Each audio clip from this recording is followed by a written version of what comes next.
जिसके वो हमारे बीमार है उनका डायलिसिस करे।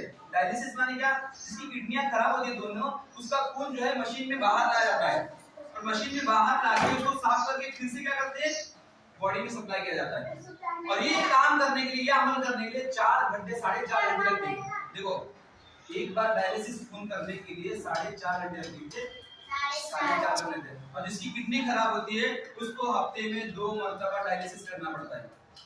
अल्लाह ऐसी बीमारी से हम सबको बचाए। आमीन बोलो। आमीन। बड़ी बीमारी है जिसकी किडनियां खराब होती है, उसका जो खून बाहर लेना, मशीन में डालना और मशीन में से जो है साफ करके उसको वापस से बॉडी में सप्लाई करने के लिए 4.5 घंटे दोनों पाइप जो है बाहर निकाल के जो मशीन में डाली जाती है। और जब जाके इंसान का खुद साफ करते हैं 4.5 घंटे लगता है। तो लगता है 4.5 घंटे लगता है। अब ये काम हमारी किडनियां दिन में 36 बार करती है।